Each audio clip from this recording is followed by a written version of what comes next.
Good morning, everyone. Merry, happy New Year's Eve. It is December 24th, 2023. And logging in earlier this morning, we got a login bonus, which looked like uh, this Santa Claus gift. It's going on from the 24th until the 25th.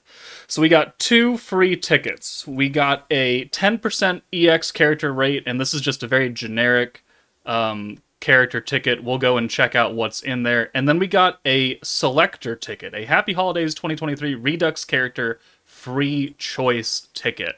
So, two guaranteed 5 stars. One of them is a choice. I believe there's a bazaar where you use that in. Yeah, okay, so 4 days left. Here we go. And we can pick from a bevy of units. Santa Shizu, Santa Velzard, and then Wind 1.0, Veldora, Maid Maru, Lumi, and Protector Shuna. Okay, well, I'm going to let you know right now that you should not pick Shuna, Maid Maru, or Veldora. Like, these three are just not good. Maid Maru is only good if you have the Vengeance team, and that's mainly as a support stat for the furry Shuna. Otherwise, doesn't really get too much use. Veldora is, he's an orange to green orb changer, but they have like two decent free-to-play ones, so he's not very important. Shuna is just not... She was the second summonable protector, so what can you expect out of a unit that's over 2 years old now? So, the main pickups here are Wind Lumi, because she is still fairly good. The second meta ever released, first unit. She's a healer, she's a special converter, she does have a skill fusion which lowers her heal cost down a bit. She is part of the skill point units that have you start with additional skill points if you have them in like support slots up front. So that's how I start with like 42 skill points sometimes. She is one of those units that can do that. So she has good value, especially for newer players who need a converter and a healer. And then we have Santa Velzard, who I guess we can just take a look at their actual kits right now. Santa Velzard was a good AoE DPS for Valor Cup when she came out, and just when she came out. There she is. So she has the ability to give her a 30% attack buff and a 40% ult damage buff for 15 points. Very cheap, very good. And then her second skill is a double orb steal, which combined into being a DPS unit, I mean, that's what makes Bride Shuna so good, right? Because she steals orbs to herself, and she gives herself a pretty cheap attack buff. That's what Velzard is doing. So she is not a bad unit by any means. She's just an older version of an EX unit who doesn't do quite as much, because you can hold the 30% attack, you cannot hold the 40% ult damage buff in the back, so if you use this skill, you'll hold half of it, and the other half will be wasted if you send her away. The double orb steal is, not as good as a triple orb steal. You need a little bit more RNG, but it's still good to eliminate some RMG sometimes. So Velzard, if you need a decent AoE fire nuking character, she's not a terrible pickup. Now, the other character is Fire Shizu, who is another AoE fire unit, both physical. She is a support unit, though, right? She does a 50% fire attack for the entire team. If she is skill fused, which mine is, you get a 30% fire resistance down, which just means your fire units will hit harder. And then her second skill is an AoE debuff, which will make her and any other AoE unit hit harder, and pierce power by 15%. So if you happen to be piercing, but you have pierce rate and pierce resistance down, then you can get a little bit of extra power here. And both of these buffs are for 2 turns, or debuffs are for 2 turns. Buff and debuff are 2 turns. So you can get some extra longevity out of them. So she's a good support unit for other fire characters. So it's really kind of come down to, do you need a fire AoE DPS? Do you need a fire support? Or do you need a fairly solid wind healer and orb converter? There's not too many special converts. I mean, we have the new Tsubasa, we have the free-to-play Traya right here, and that's about it. So she is in limited company. Traya is very good at what she does. She's only orb changing, though. Tsubasa, if you're not on the idle team, she is only there for orb changing, and it's only one skill. Meanwhile, Lumi has that extra value by also being a healer and having a really good trait. So if I were to prioritize these for a newer player, I would probably choose Lumi first, because she'll increase your survivability in early game content and be a converter. And then I would probably go Velzard, and then I would pick Shizu last. The only reason I would really pick Shizu over Velzard, if you have neither of them, is if you for some reason have Adventurer Rimuru from the Konosuba meta, the collab protector, because Shizu is on the adventurer category. She does get that extra damage buff. Velzard does not. And like I said, Velzard as a DPS has fallen off because we have EX units now, and she's a year old. So support units generally last a lot longer than DPSs. And that's why Lumi is still pretty good. So if you have questions, you have neither of them, you don't have Rimuru, the protector, I would go Lumi, Velzard, Shizu, in that order. So you could prioritize whoever you want. I would really stay away from Veldora. I would stay away from Maid Maru, and I would stay away from Protector Shuna right here. So that is that. The other ticket, the guaranteed 5-star. So who is on this banner? Where does it go up to? It goes up to Summer Memories, apparently.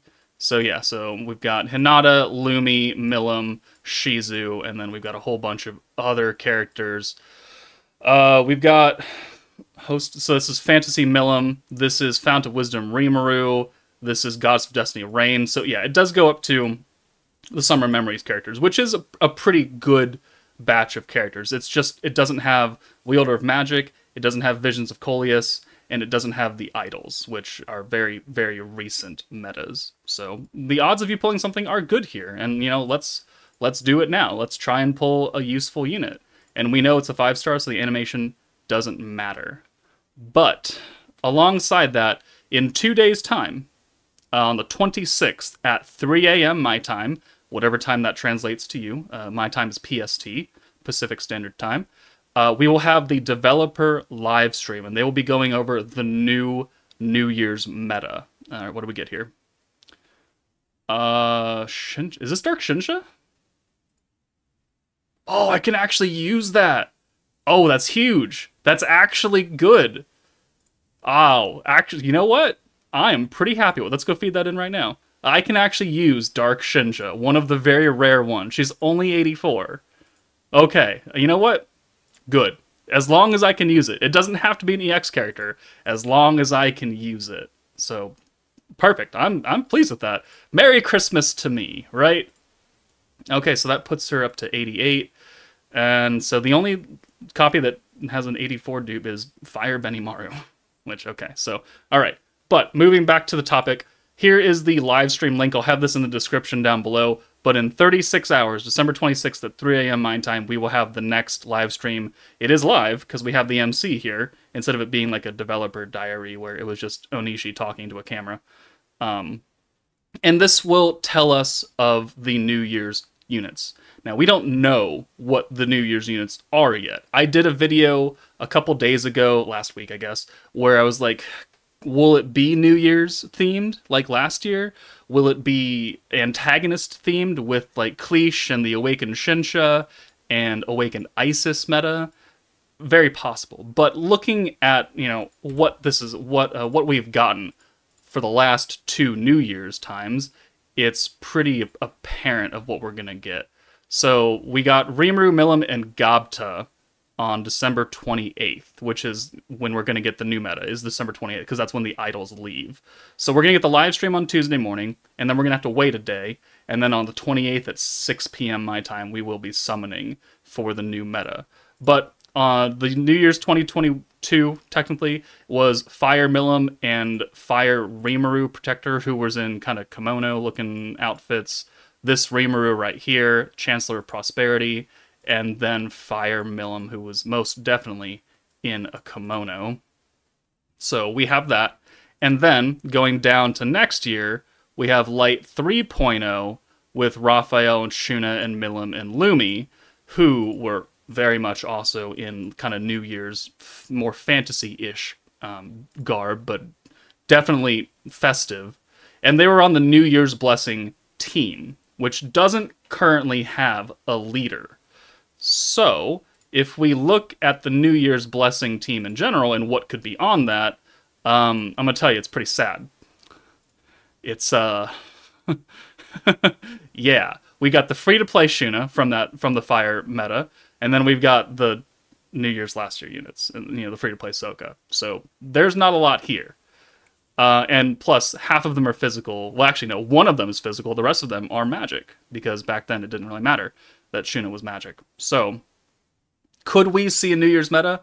Probably. I feel like it would be kind of a waste of the tag New Year's Blessing if we didn't get a New Year's Blessing themed team every New Year's, which would also mean that we would get an update to it every single year as well, which would be cool, which we could say a lot more about that than some other teams, right? So I expect that this next month, whatever happens on the 28th, will most likely be themed for New Year's, because it's kind of hard to pass this up, and we could actually get a proper team out of this. If it's another Magic team, though, that will make it like 5 months in a row that we've had Magic, because Pretty Sparkle, Magic. Visions of Coleus, Magic. Wielder of Magic, yeah, Magic. Otherworld Legend, Magic. So, defense, but still Magic. So 1, 2, 3, 4 metas, 4 months in a row that we've had Magic units. So the last time we had a physical meta was Summer Memories, and that was half a year ago, well, quote unquote. And then we had the Adventurer and then Gods of Destiny, who were also Magic. So it's been a hot minute since we've had physical units. So if they go for New Year's, I feel like it should be physical, unless they really, really want to do 5 months of Magic metas in a row, which, I mean, they did quite a few physical, like they did Fount of Wisdom, World of Fantasy, Warrior's Mind. That was 3 months in a row of only physical units. So, I mean, we're already kind of pushing that with 4. So physical is what I'm thinking, but that means that like the New Year's units from last year won't be at full strength. Fire Milim will be, but she's the only physical unit there. And she's the only one here that actually needs a skill fusion as well, right? Because Raphael, Milim, and Lumi all got skill fusions already. I haven't skill fused Milim because I can't. Lumi's skill fusion is terrible, and Raphael has been skill fused because he's actually pretty good. Which means that Milim would be the only unit in line to get a skill fusion, which is a single orb change, or her crit seal and guaranteed crits. Now, the very easy and lazy way to go through this is to make this like a double orb change. I don't know if they would, but I mean, Dart or Light Milim or Light Lumi got a triple orb change out of a double, and that is probably one of the worst skill fusions I've ever seen. So they could do more interesting things with the crit buff, because only 2 units in this game still seal crit rate, right? Well, 3 now with Raphael, but sealing crit resistance means you can crit a stage where you normally couldn't. You give everybody gets guaranteed crit. You could add a third effect onto this, like crit damage for New Year's Blessing or something like that. You could do something else, like you could do you could do something crazy and put Pierce Seal on this too. That would be great, because we don't have someone that seals Pierce as of 2 years into the game now. So if we are New Year's themed, I expect this Fire Milim to get a skill fusion. I expect us to get a New Year's themed team that will probably be physical, but very easily to make these units, relevant still, which Raphael's still very relevant. They could go the easy route and just make it another Magic meta for 5 months in a row. But yeah, I mean, again, we'll have to wait and see. I'm ready to fill this in with whatever it happens to be. We've got 36 hours to go until this live stream is up, and I expect good things. The New Year's teams so far have always been fairly good. Milim, for her time, was phenomenal. Guaranteed crits for everybody. Like, the game was only 2 months old, 3 months old, but still that was strong. And then Raphael, like, the combination of Raphael and Shuna can still output probably the most amount of damage in a given team setup if it's geared towards such things, because she's double stacking effects. So still, 2 very strong New Year's teams, and I expect this New Year's team to be just as strong.